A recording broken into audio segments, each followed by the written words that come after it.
사랑합니다. 벌써 2019년 52번째 주일 3부 예배입니다.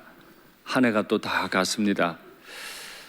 우리 교회에 베푸신 하나님의 은혜가 참 크고 각 가정마다 지키시고 인도하신 하나님의 은혜를 찬송합니다. 지난 한 해 우리 교회 새가족 등록 인원이 총 362명입니다. 정말 엄청난 교회 하나가 세워진 숫자예요. 장년부 159명, 청년부 30명, 주일학교 아이들 173명, 정말 큰 숫자가 등록을 했습니다. 수적인 부흥을 한 거지요. 한국 교회는요, 세계 유래에서 찾아볼 수 없는 부흥을 경험한 적이 있습니다. 그러나 지금 그 누구도 한국 교회가 부흥할 거라고 말하지 않습니다. 오히려 쇠락할 거라고 이야기합니다. 이 부분에 대해서 신학자도 아닌 건축학자가 한 말을 한번 들어보시죠. 1970, 80년대 교회의 부흥에는 사회문화적인 배경도 한몫했다. 부흥은 오직 성령의 은혜로 되는 줄 믿습니다. 그러나 건축학자가 한 저 말에도 우리는 귀를 기울여야 돼요. 사회문화적인 배경이 얼마나 한몫을 했는지 모르겠지만 그 한몫이 얼마나 강력한 건지는 모르겠지만 확인해 보세요. 교회에서는 자매님, 형제님 호칭을 하면서 자연스럽게 이성 간의 소통이 가능했고, 심지어 수련회는 청소년들이 부모를 떠나 남녀가 함께 지낼 수 있는 공식적인 기회를 제공해 주었다. 동의하세요? 저는 동의할 수 있어요. 당신은 기타 치고 놀면 날라리 취급을 받던 시절이었다. 그런데 교회에서는 찬양이라는 이름으로 장려되었다. 기타를 맨 찬양대 오빠는 동네 짝퉁 락스타였다. 당시 교회는 가장 진보적인 공간이었다. 제가 저 건축학자의 글을 읽으면서 정말 동의하지 않을 수 없었습니다. 저분은 하버드대에서 공부했죠. 그리고 지금도 홍익대 건축과 교수고 우리나라의 스타 강사가 되어 계신 분이에요. 저 책의 부제목이 굉장히 무섭습니다. 한번 보시죠. 우리가 살고 싶은 곳의 기준을 바꾸다. 사람들이 지금 자신이 살고 싶은 곳의 기준을 바꾸고 있어요. 바꾸지 않으면 교회는 부흥을 하지 못한다는 거죠. 바꾸지 않으면 어떻게 될까요? 한번 보시죠. 하지만 지금은 시대가 바뀌었다. 남녀공학의 시대고 이성교제는 자유로우며 성문화는 개방됐다. 사회는 이렇게 바뀌었는데 교회는 1980년대 공간에 멈추어 있다. 이제 교회는 가장 보수적인 공간이 됐다. 저는요, 진보적이다, 보수적이다 여기에 연연하고 싶은 게 아니에요. 우리 교회가 성문화를 개방해야 부흥된다 이런 말 추호도 아니에요. 이 시대의 청소년들은 교회 보기를 1980년대 청소년들이 절 보듯 한다. 한국 기독교의 젊은 인구는 점차 줄어들고 있다. 왜 젊은이들이 교회 안으로 들어오는 것을 어려워하나요? 교회 안에 괴물이 살고 있기 때문이 아니라 교회가 너무 보수적으로 변해서 교회 열심히 다니는 사람들끼리만 편안한 공간을 만들었기 때문입니다.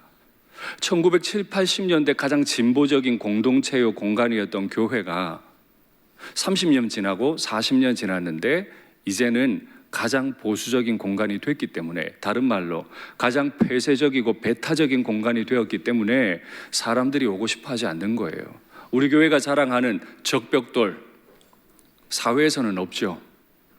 괜히 들어가면 안 될 것 같은 두꺼운 막처럼 느껴지는 게 사실이라는 거예요.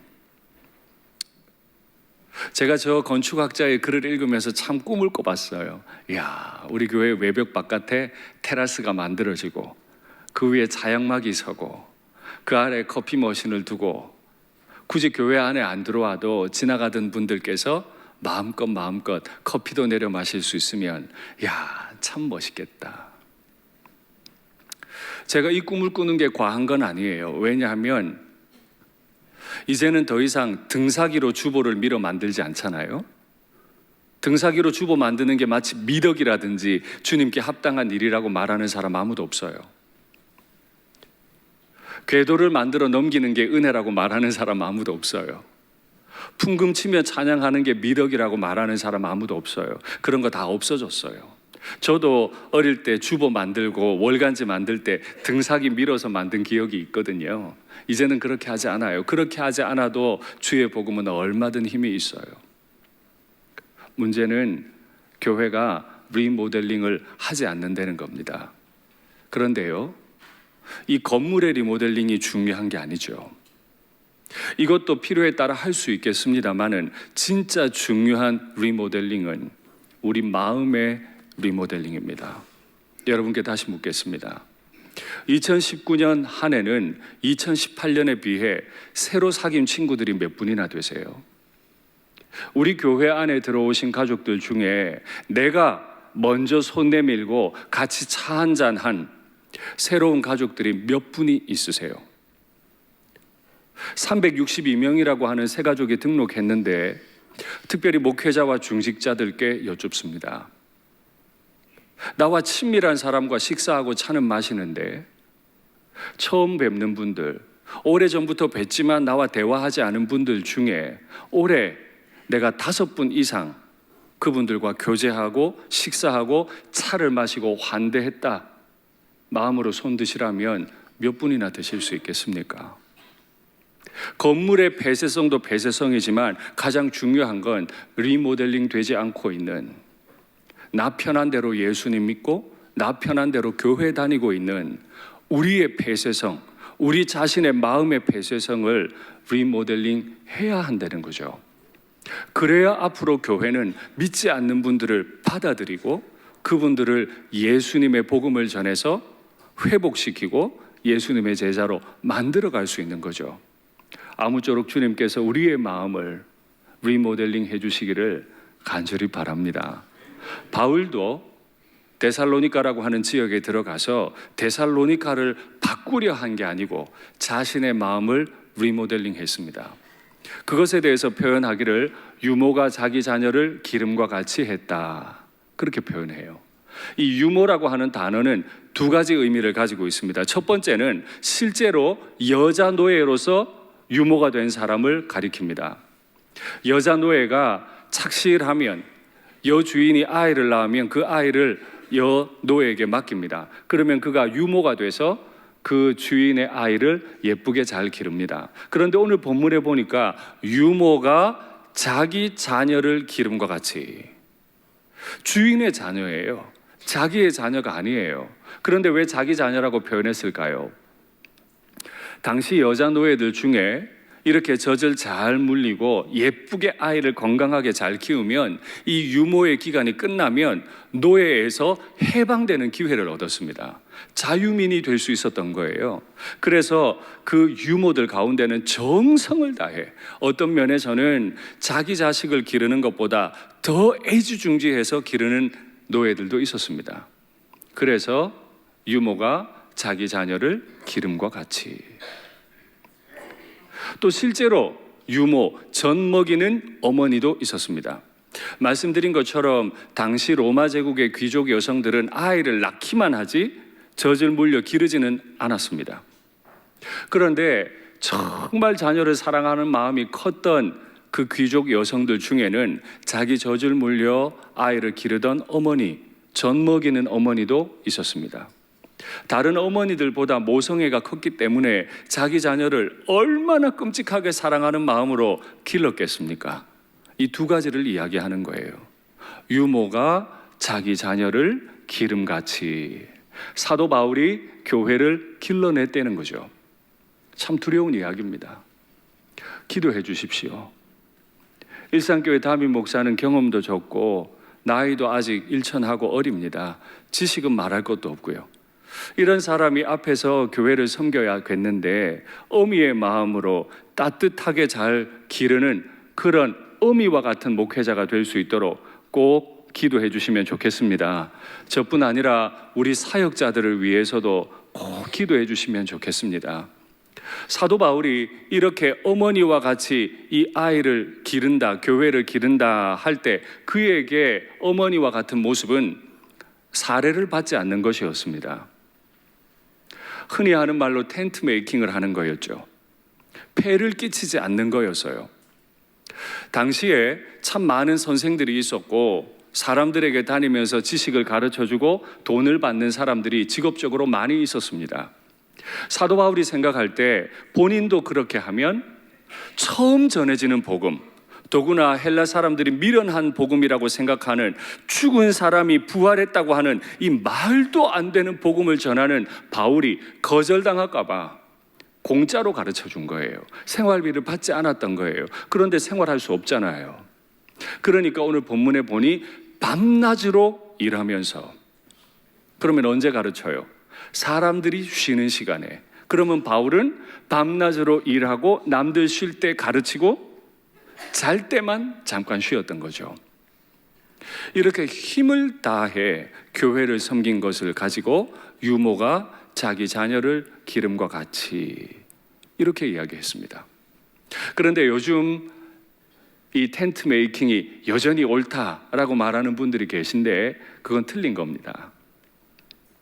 2000년 전에 성경이 있기 전에 사도 바울이 우리 예수님으로부터 성령의 계시를 받아 선포했던 복음 전도의 방식과 성경이 기록되고 2000년이 지나버려서 이 성경을 연구하고 복음을 전하는 현재 목회자들의 생활 방식은 완전히 다릅니다.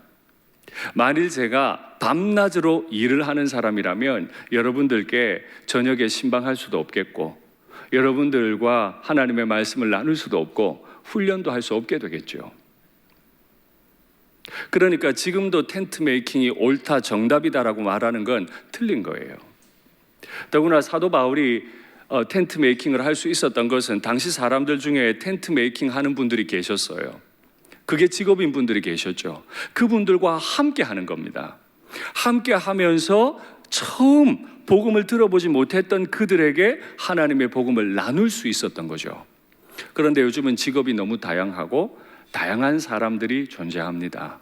그래서 텐트 메이킹 방식으로는 생활해 갈 수가 없고 목회자들이 가정도 교회도 돌볼 수 없는 지경이 되고 말죠. 그러니 가장 아름다운 모습은 사역자들은 유모가 자기 자녀를 기름과 같이 힘을 다해 교회를 섬기는 것이고 교회는 사역자와 그 가정을 아름답게 돌보아 주는 것이죠. 그것이 가장 교회의 아름다운 모습일 겁니다. 사도 바울은 이렇게 사랑을 주고 애를 쓰는 가운데 한 가지 데살로니가 교인들에게 이런 무서운 말을 합니다. 내가 너희 가운데 옳게 행하고 흠없이 행한 것에 대해 너희가 증인이고 하나님도 그러하시도다. 참 무서운 말입니다. 사역자들은 증인이 두 분이 필요해요. 한 부류의 사역자는 교인들이고 또 한 부류의 사역자는 하나님이시죠. 다시 한번 기도 부탁드립니다. 이 미련한 담임 목사가 여러 성도님들이 증인되어 주실 수 있기까지 힘있게 바르게 정직하게 목회할 수 있도록 계속 기도해 주십시오. 그리고 하나님께서도 증인 되실 수 있는 목회자가 되도록 위에서 끝까지 기도해 주시면 좋겠습니다. 이렇게 증인되기까지 자신의 힘을 다할 수 있기까지 사도 바울은 사역을 했는데 이걸 이런 한 말로 표현을 해요. 내가 너희에게 복음뿐 아니라 목숨까지 주기를 기뻐했다. 복음만 준 게 아니라는 거예요. 목숨까지 주었다는 거죠. 그런데 단지 한 번 목숨 준 게 아니고 기뻐했다. 내가 너희에게 목숨 주는 게 아깝지 않았을 뿐 아니라 너무너무 기뻤고 그 기쁨은 지금까지 계속되고 있다. 그래서 내가 고린도에 있지만 너희들에게 이렇게 편지 쓸 수 있다. 이런 이야기죠. 여러분, 도대체 어떻게 이렇게 사도 바울의 마음에는 목숨을 주기까지 샘솟는 기쁨이 있었을까요? 오늘 보면 8절이 중요한 해답을 주죠. 이는 너희가 우리의 사랑하는 자 되었습니다. 사도 바울의 눈에요, 데살로니가인들이 너무 사랑스러웠던 거예요. 그러니까 목숨을 줘도 아깝지 않은 단계까지 간 거죠. 떠나도 데살로니가인들이 생각이 나서 또 편지를 쓸 수 있게 됐어요. 사도 바울의 용어에서 사랑이라는 말의 뜻은 자기를 내어줌. 뭐라고요? 자기를 내어줌. 그러니까 복음뿐 아니라 목숨까지 줄 수 있었죠. 여러분께 한 가지 질문해 볼게요. 한번 대답해 보세요. 여러분들의 눈에 윤상덕 목사는 사랑스럽습니까? 큰일 났네요. 세상에, 제가 얼마나 해야 여러분 눈에 사랑스러울까? 혹시 기회를 놓친 분이 있을까 싶어 다시 여쭤봅니다. 여러분 눈에 저 윤상덕이는 사랑스럽습니까? 그래도 성에는 안 차네요. 반대로 질문해 볼까요? 제 눈에 여러분도 사랑스러우시겠어요? 왜 대답이 갑자기 줄어드세요? 자신이 없으세요? 정말 두렵죠. 여러분, 한두 번은 사랑할 수 있습니다. 처음 봤을 때는 사랑스러울 수 있어요. 목사가 내가 원하는 설교해주고 내 마음에 드는 설교해주면 사랑스럽죠. 목사가 내가 원하는 행정을 해주면 참 사랑스럽고 예뻐요. 근데 내가 원하는 대로 안 되면 안 사랑스럽죠. 여러분들께서 제가 이끄는 대로 잘 따라와 주시면 참 사랑스러울 거예요. 그런데 자꾸 그렇게 안 하시면 그때도 사랑스러울까요? 야, 이거 아내 하나도 영원히 사랑 못 하는데 무슨 수로 가족도 아닌 사람을 한 번, 두 번 말고 목숨 내주기까지 사랑한단 말입니까? 지난 성탄 감사 예배 때 말씀드렸지만 우리는 이웃을 사랑할 수 있는 사람이 못 됩니다. 그냥 친한 사람들끼리만 친한 거지 실제로 내게 수고로움을 끼칠 것 같으면, 내게 손해 끼칠 것 같으면 우리는 그를 버립니다. 사랑을 버려요. 나를 선택하지 그를 선택하지 않습니다. 내게 유익해야, 내게 편안해야 사랑을 선택하지 내게 손해 끼치면 우리는 사람을 버리는 그런 사람인 거죠. 그런 내가 교회를 그렇게 사랑한다고요? 그런 내가 목회자를 사랑한다고요? 그거 쉬운 일 아닙니다. 그러면 우리는 어떻게 사랑할 수 있습니까? 정말 어떻게 해야 우리는 서로 사랑하며 살아갈 수 있습니까? 그때나 지금이나 정답은 하나예요. 교회의 주인 되신 우리 예수님의 사랑을 저나 여러분이 같이 넘치도록 경험해야 합니다. 한 분의 사랑을 똑같이 받아야 하는 거죠. 어떤 분들은 은혜의 자리에 자주 나오시고 어떤 분들은 안 나오시고 어떤 분들은 목소리를 높이시고 어떤 분들은 뒤에서 말하시고 이래 가지고는 교회가 서로 사랑할 수 없어요. 우리 모두가 은혜 받는 자리에 나와서 십자가 앞에 서서 그 십자가의 은혜의 샘이 터져 나오는 것을 경험할 때 우리 서로는 사랑할 수 있는 거죠. 바울의 마음 속에 주님의 마음이 날마다 찼으니까 데살로니가인들을 사랑할 수 있었고 데살로니가인들도 마찬가지죠. 주님께서 주시는 은혜를 날마다 경험하니까 좀 모자라는 목회자도 좀 나와 생각이 다른 성도들도 사랑할 수 있는 거잖아요. 그러니 한 해를 마치는 이번 주일에 또 새로운 해를 준비하는 이번 주일에 한 가지 다짐하면 좋겠습니다. 십자가 앞에 부지런히 나아가십시오.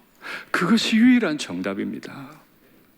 예수님께서 우리를 어떻게 사랑하셨을까요? 요한복음 13장 1절 한번 확인하시죠. 유월절 전에 예수께서 자기가 세상을 떠나 아버지께로 돌아가실 때가 이른 줄 아시고 세상에 있는 자기 사람들을 사랑하시되 끝까지 사랑하시니라. 저기 지금 어디에 있느니요? 세상에 있는.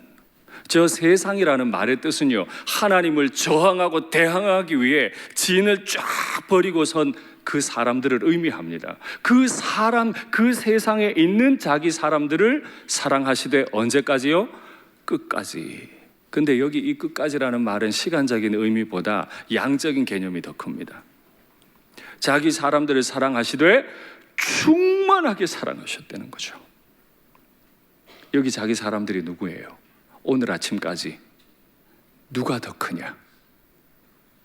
누가 주님의 오른편에 앉고 누가 주님의 왼편에 앉을래? 이걸로 다투던 제자들이에요. 오늘 밤이 지나고 나면 예수님을 팔아버리고 도망갈 제자들이에요. 그들을 사랑하시되 충만하게 사랑하셨다. 그 예수님 우리를 사랑하실까요? 사랑하지 않으실까요? 여러분 대답해 보세요. 예수님의 십자가 앞에 가면 주님께서 우리를 충만히 사랑해 주실까요? 사랑하지 않으실까요? 사랑하시죠. 사랑받을 만큼 의로워서가 아니에요. 불쌍히 여기셔서. 아직도 아무것도 모르고 누가 더 크냐 싸우지만, 못 견디고 다 도망가 버리겠지만, 그게 불쌍해서 충만하게 사랑하시는 그분을 많이 경험하시는 은혜가 있으시기를 바랍니다. 사도 바울은요, 이렇게 자애롭고 따뜻하고 희생적이며 목숨까지 내주었던 어머니의 모습뿐 아니라 자기는 아버지같이도 행동했다 그래요. 권면하고 위로하고 경계하노니. 2000년 전에 로마 제국의 아버지들은 정말 권위와 권력을 상당히 가지고 있었습니다. 여러분, 도시국가인 스파르타의 아버지들의 이야기를 들어보신 적이 있을 겁니다. 스파르타는 작은 도시국가였는데 어떻게 그렇게 강한 힘을 가질 수 있었죠? 아이가 태어났을 때 아버지가 딱 보고 딸이면 버려요. 아들인데 병약하거나 장애를 가졌으면 벼랑 끝에 떨어뜨려 버립니다. 죽여버려요. 강한 놈만 내 아들. 그게 스파르타의 힘이었죠. 그런데 로마의 아버지들도 다를 바 없었습니다. 자기 아내가 아이를 낳는데 내가 아들을 원했는데 딸이 나오면, 혹은 나는 강하고 어릴 때부터 큰 아이를 원했는데 애가 좀 약하거나 장애가 있으면 로마의 아버지들도 본인이 직접 이 아이를 데리고 가서 버리든지 노예를 시켜 버리게 했습니다. 2000년 전 로마는 늘 전쟁터였죠. 그러니까 아버지가 아들을 어떻게 길렀을 것 같으세요? 운동 안 하고 훈련 안 받아도 가만히 놔뒀을 것 같으세요? 그럼 다 죽어요. 자기 하나 못 지키고 자기가 영광스럽게 이루어 놓은 가문을 아들이 망칠까 봐 아들을 혹독하게 훈련시켰죠. 훈련하다가 아이가 좀 어려워하면 권면하고 또 일으켜 세우고 바른 길 가게 하고, 아이가 너무 약한 것 같으면 강하게 경계했다. 이 경계했다는 말은 연단했다는 뜻입니다. 아이를 강하게 훈련시켰다는 거예요. 그래서 전사로 길러내서 가문을 지키도록 했다. 문득 이런 생각을 해봤습니다.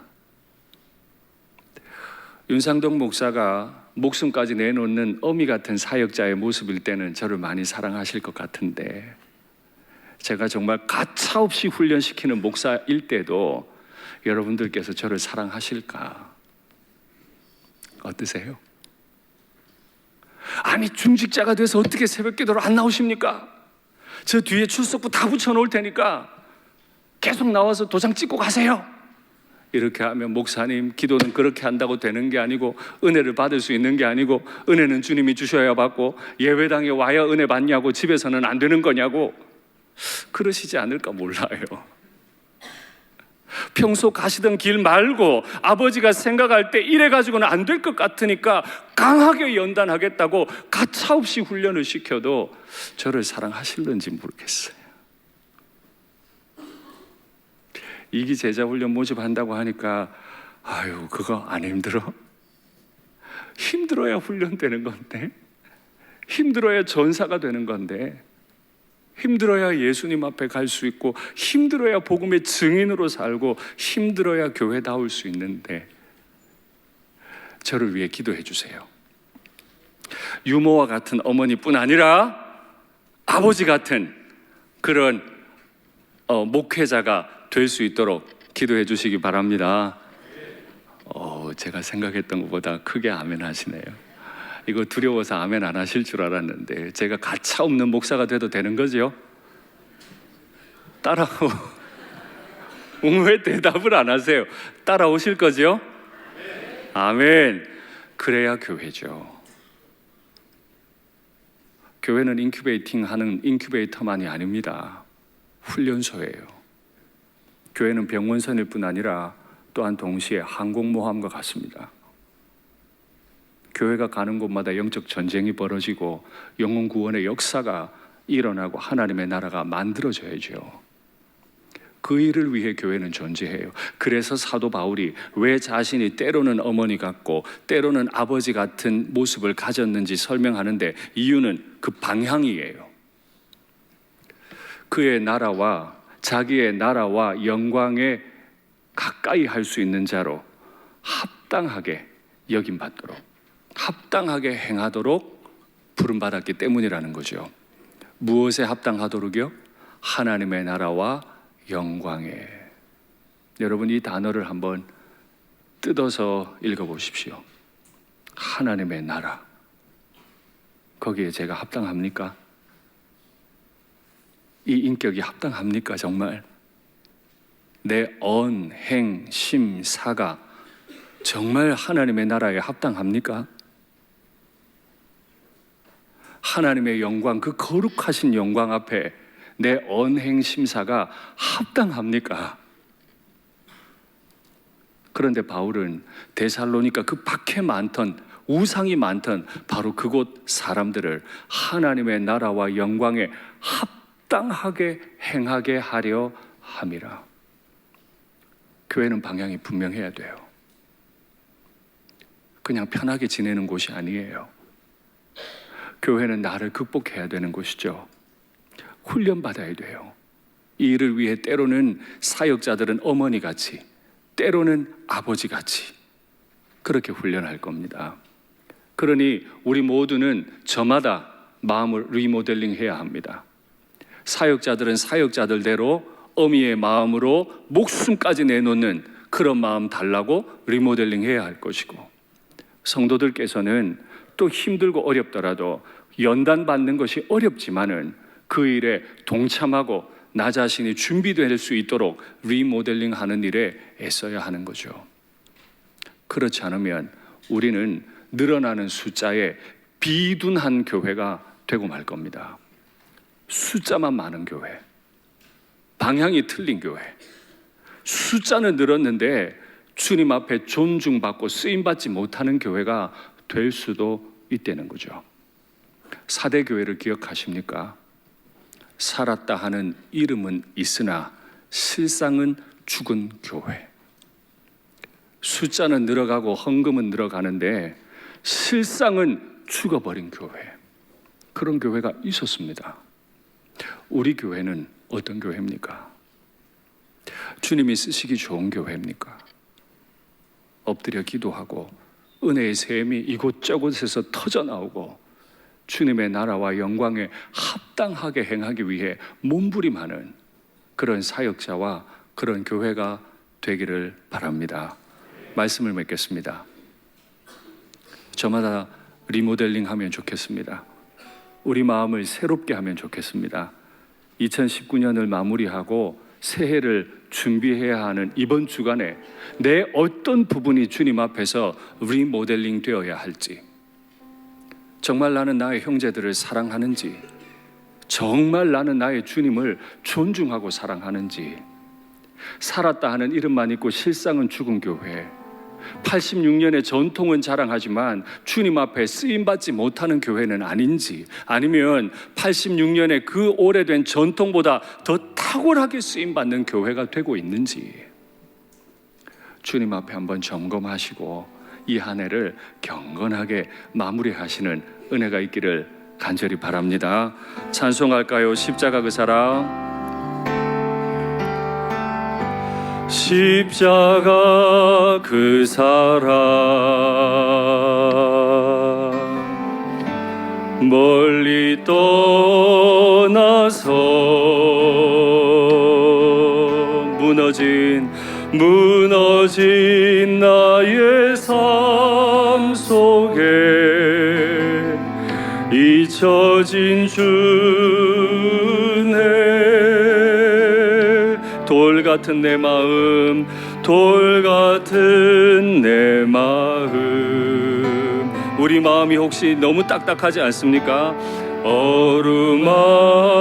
어루만지사 다시 일으켜 세우신 다시 일으켜 세우신 주를 사랑합니다. 주 나를 보호하시고 주 나를 보호하시고 날 붙드시리. 나는 보배롭고 존귀한 주님의 자녀라. 우리는 주님의 자녀입니다. 이걸 날마다 확인해야 합니다. 주 너를 보호하시고 너를 보호하시고 널 붙드시리. 너는 보배롭고 존귀한 주. 우리 주님의 자녀를 주님이 매일 인도하실 줄 믿습니다. 매일 발걸음마다 매일 발걸음마다 예수 인도하셨네. 나의 무거운 죄짐을 모두 벗고 하는 말. 예수 인도하셨네. 이 가시밭길 인생을 이 가시밭길 인생을 허덕이면서 갈 때 허덕이면서 갈 때에 시험과 환난 많으나 예수 인도하셨네. 예수 인도하셔. 가는 길이 결코 편치 않을 겁니다. 그러나 매일매일 그 발걸음마다 우리 예수님 인도하실 줄 믿습니다. 예수 인도하셨네. 나의 무거운 죄짐을 모두 벗고 하는 말. 예수 인도하셨네. 매일 발걸음마다 매일 발걸음마다 예수 인도하셨네. 예수 인도하셨네. 나의 무거운 죄짐을 모두 벗고 하는 말.